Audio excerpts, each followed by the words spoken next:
O que aconteceu com os companheiros de Paulo? Comentário de Mari Persona. No versículo 8, então ele explica isso. O qual vos enviei para o mesmo fim, para que saiba do vosso estado e console o vosso coração, juntamente com Onésimo, amado e fiel irmão, que é dos vossos. Eles vos farão saber tudo o que aqui se passa. Esse Tíquico está indo, levando a carta aos Colossenses. Eu acho que é isso que ele estava fazendo, não é? Ele está levando essa carta aqui, essa mesma carta que nós estamos lendo, ele estava levando aos irmãos de Colosso. E junto com ele vai Onésimo. Onésimo, na realidade, ele estava voltando da sua fuga, porque Onésimo era um escravo. Ele tinha fugido, provavelmente ele tinha ido parar lá onde Paulo estava preso, ouviu o evangelho, se converteu, e agora ele volta para o seu senhor, para o seu patrão, levando outra carta. Aqui tem uma carta que vai aos Colossenses, é essa aqui, e nós temos depois a carta que Onésimo leva, esqueci agora o nome da carta, não, é a última lá, a Filemon. Filemon era o patrão de Onésimo. Ele vai levando essa carta, que hoje nós temos o privilégio também de ler essa carta que Onésimo levou a Filemon.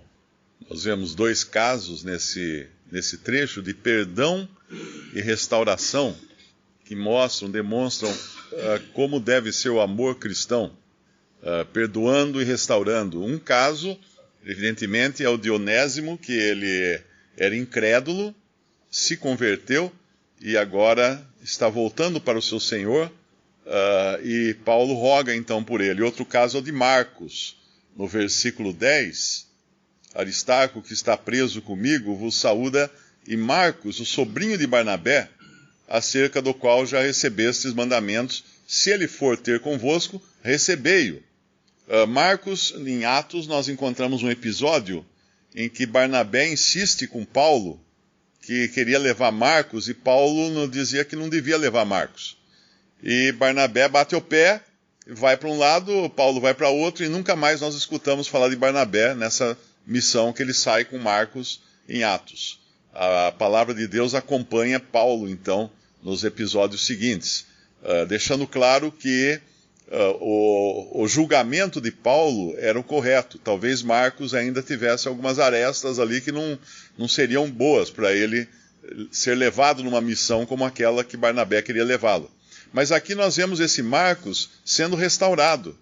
E assim é o amor, assim é o perdão, é o reconhecimento, né, que muitas vezes um irmão acaba batendo cabeça por aí, e depois volta, arrependido, volta, e como é recebido? Agora você não tem mais vez, não, porque agora você fez isso, fez aquilo. Não é assim que funciona. Nós sabemos que todos nós fomos perdoados, todos nós fomos levados à presença de Deus como trapos imundos, que o Senhor Jesus nos purificou, nos limpou, nos recebeu de braços abertos. Esse é o amor cristão. Um amor que não guarda raiz de amargura, não guarda rancor, não guarda coisas que fica, mas aquele dia você tal fez isso. Não. Uma vez resolvido. Uma vez resolvida a questão, arrependido, perdoado, resolvido, não se traz mais o assunto à tona. Ele não vai falar aqui, Marcos, né? E Marcos, sobrinho de Barnabé, acerca do qual já recebesse mandamentos, se ele for ter convosco, recebei. Mas não esqueçam daquela vez que ele... Não é assim que ele está falando. Ele está dizendo isso. E Onésimo, o caso de Onésimo é muito emblemático, porque ele demonstra, podemos até abrir lá em Filemon, ele demonstra como é esse amor na prática. Porque, veja bem, naquele tempo, um escravo era como um fazendeiro que tem um trator. E de repente o trator desaparece, e tem vontade própria, vai embora. O escravo era um utilitário naquela época.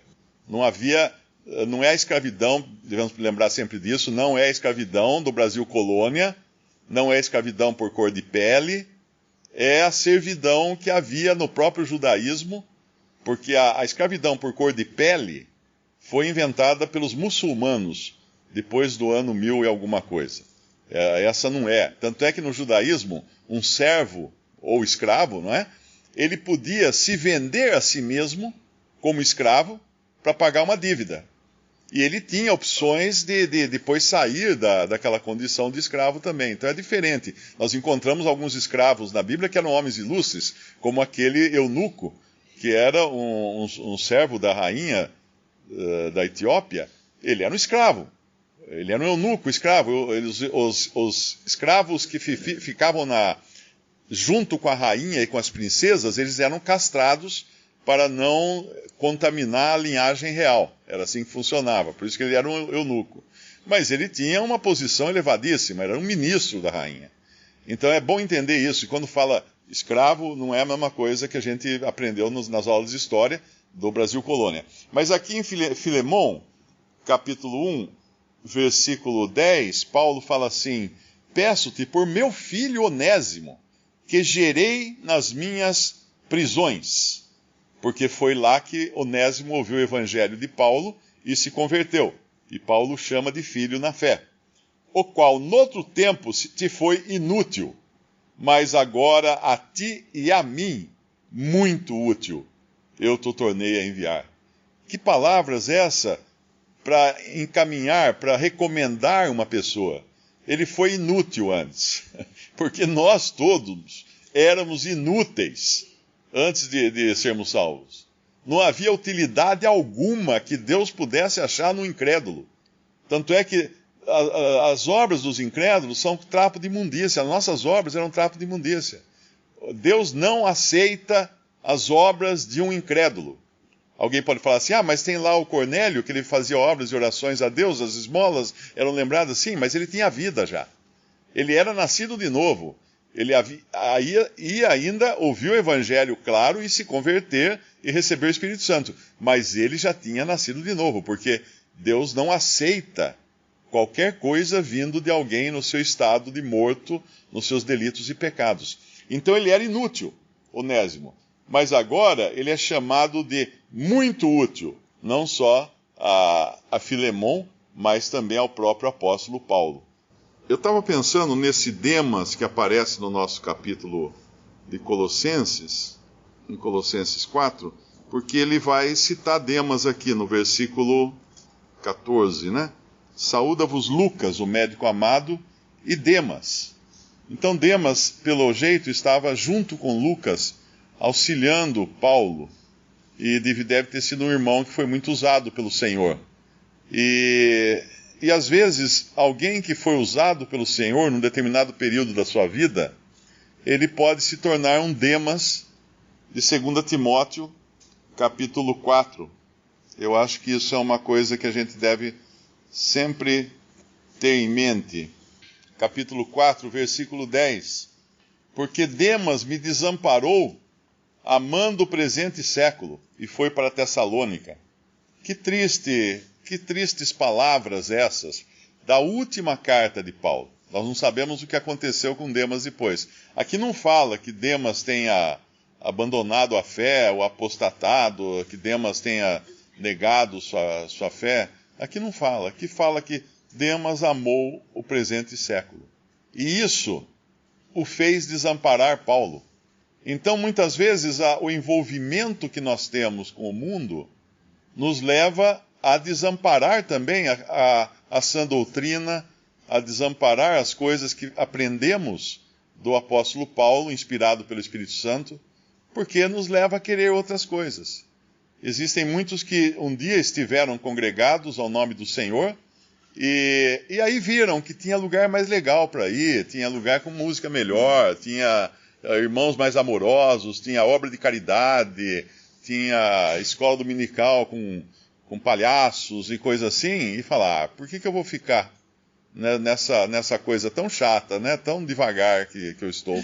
Então, na verdade, não é alguém que tenha abandonado a fé, mas alguém que amou o presente século, que amou o mundo. E que cuidado nós devemos ter para não sermos citados na última carta de Paulo.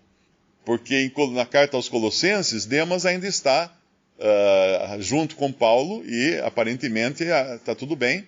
mas talvez assim que ele saiu da prisão, ou da companhia de Paulo na prisão, nós vemos que ele foi para o mundo.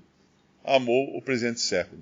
Que triste terminar a nossa história com um testemunho assim. Está salvo, mas amou o presente século.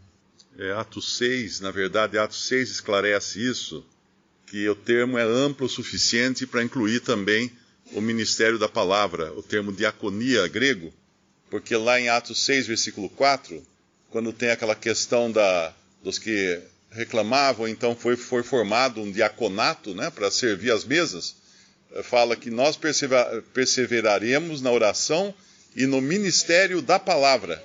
E esse ministério aqui é diaconia. É o mesmo usado para o ministério das coisas, dos alimentos e das necessidades em geral.